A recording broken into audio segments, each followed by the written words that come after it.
Assalamualaikum warahmatullahi wabarakatuh. Alhamdulillah, wassalatu wassalamu ala rasulillah, la hawla wa la quwwata illa billah, amma ba'd.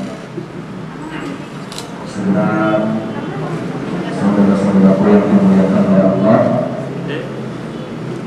abang-abang, nenek semua, alhamdulillah. Sebelum saya tausiah, saya cuma nitip satu. Nanti yang videoin saya, yang fotoin saya, jangan lupa tag ke IG saya ya. Saya yakin pada punya IG semua hari ini gitu ya, acara semuanya bisa dinikmati, dakwah kita disaksikan secara live, secara langsung, nggak pakai lama lewat sosmed. Jadi mari kita ramaikan semua sosmed kita dengan dakwah-dakwah. Ya paling nggak buat ngimbangin kegiatan-kegiatan yang mau tidak mau sudah nggak bisa dibendung. Bagaimana konten-konten zaman sekarang sudah memberikan doktrin yang lebih bersifat duniawi. Pada akhirnya materi-materi di sosmed banyak yang lebih menjauhkan kita dari orientasi akhirat. Dan alhamdulillah pagi ini tentunya disambut dengan sangat hangat oleh saudara-saudara kita semua di rumah di pusat bekam dan rupiah terbesar di Indonesia ya. Ini saya belum sempat explore. Ini sudah ada berapa cabang kira-kira? 25. Ini yang ke 25. Alhamdulillah, mudah-mudahan 1 tahun, 2 tahun ke depan tidak cuma 25 tapi sampai ribuan cabang. Amin. Amin dong. Amin. Karena kalau untuk urusan kebaikan, mimpi jangan nanggung-nanggung. Banyak orang yang urusan dosa, urusan maksiat, mereka bermimpi semua. Berawal dari tidak punya apa-apa, bukan siapa-siapa. Pada akhirnya banyak orang yang akhirnya kena. Apalagi ini urusan kebaikan, dan ini adalah satu pengobatan yang langsung dicontohkan, disunahkan oleh baginda Rasulullah SAW. Ada satu buku yang kalau teman-teman mungkin cari di internet, karena buku ini sekarang sudah jarang ya. 100 tokoh paling berpengaruh di dunia. Itu penulisnya Michelle H. Ada 100 tokoh. Kalau saya tidak salah diantaranya ada Mahatma Gandhi, ada Bunda Teresa, kemudian ada pemimpin-pemimpin dunia lainnya, Napoleon Bonaparte, ada Hitler.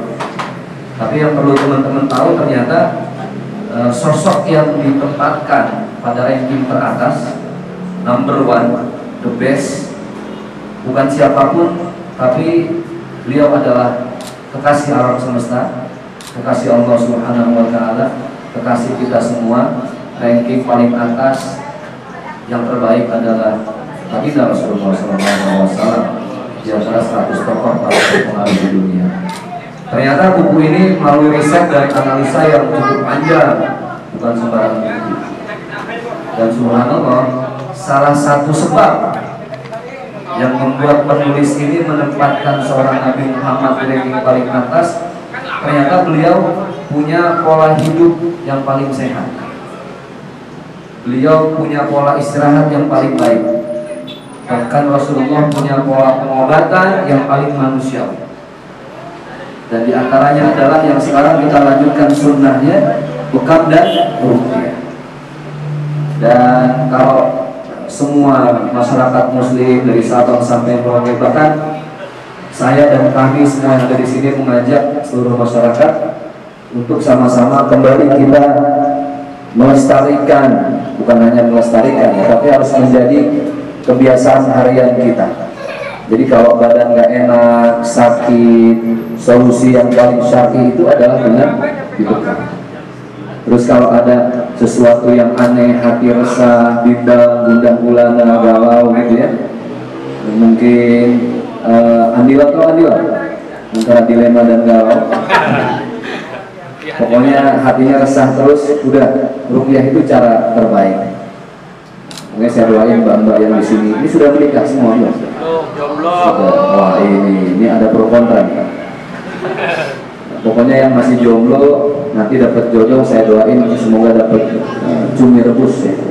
Oh, cumi rebus. Apa? Calon suami rekeningnya bagus. Oh, matre. Harus matre ya. Emang perempuan matre boleh apa enggak sih? Nggak boleh. Astagfirullahaladzim. Ini kalau yang cowok-cowok udah nikah semua bang? Udah. Itu kalau yang bilang udah paling kencang teriaknya biasanya mau nambah. Amin. Belum nambah. Belum nambah ya. Ini kalau yang ini sih saya lihat wajah-wajah kopi sianida ini. Tahu kopi sianida? Komunitas pria siap nikahin janda.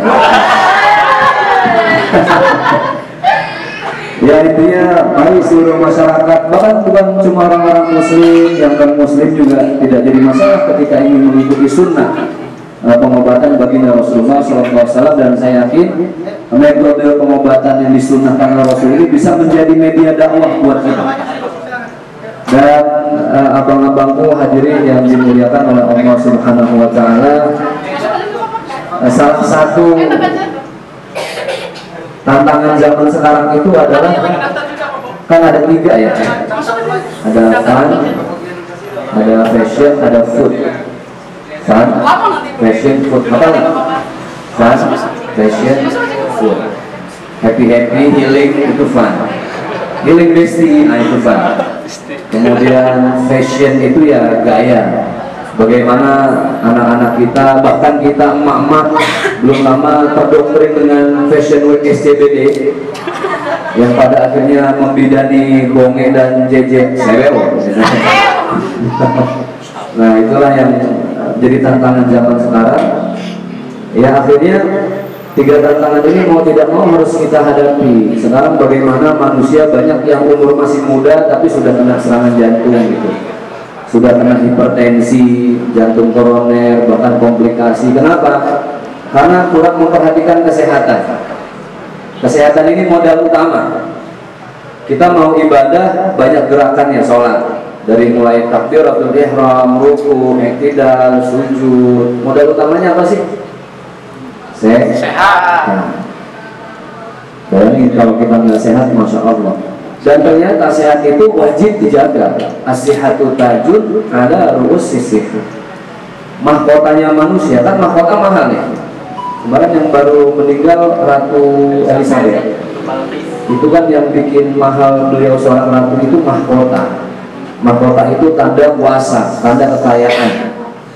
Ternyata mahkotanya manusia bukan harta, mahkotanya manusia itu bukan jabatan, mahkotanya manusia bukan pasangan hidup, bukan anak-anak. Ternyata mahkota manusia itu sehat. Bagaimana kita mau romantis sama pasangan hidup kalau mulutnya sakit gigi, bengkak gitu kan, ngomong jadi nggak jelas. Bagaimana mau ke masjid kalau kakinya sudah kena asam urat? Berarti semua sehat.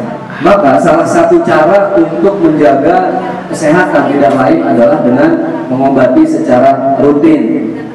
Dan sebaik-baiknya pengobatan tentunya ini hasil penelitian tidak lain adalah pengobatan ala Nabi baginda Rasulullah SAW, atau yang biasa kita kenal dengan tibbun nabawi. Kenapa harus dengan tibbun nabawi?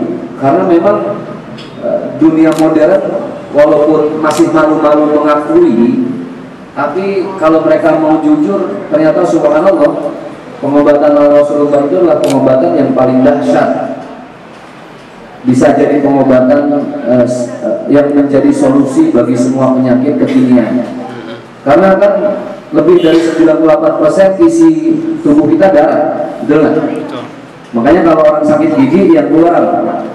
Darah. Kita kena silet yang keluar apa? Di bagian manapun pasti ada darah. Orang kecelakaan, mohon maaf, ada kebentur segala macam, yang keluar apa? Darah. Bahkan kalau darahnya nggak sampai keluar, berarti ada luka dalam, itu harus hati-hati. Nah darah ini adalah sesuatu yang Allah titipkan dalam tubuh kita untuk membawa oksigen, untuk membawa protein, untuk membawa karbohidrat dan lain sebagainya. Maka untuk merawat kesehatan tidak lain adalah menjaga kesehatan darah. Caranya yang Rasulullah ajarkan adalah dengan bekal. Ustaz suka bukan nggak? Saya safari dakwah kemana-mana bahkan bawa alat sendiri. Saya bawa alat sendiri, jadi nggak harus nunggu yang bisa.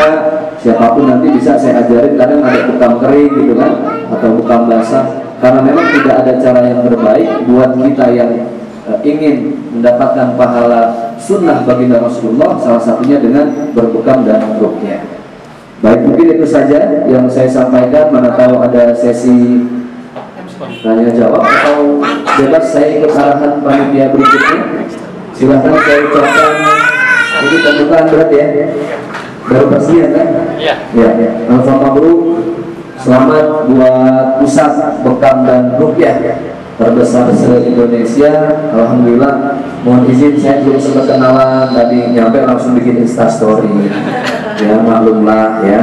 Sekarang ini kan kalau bukan dengan kita dakwah melalui instastory, ya tidak ada cara lain sekarang supaya orang bisa menikmati dakwah yang ringan-ringan saja. Baik, itu saja. Mohon maaf lahir batin. Teman-teman sekali lagi, yuk kita ramaikan sosmed kita dengan dakwah.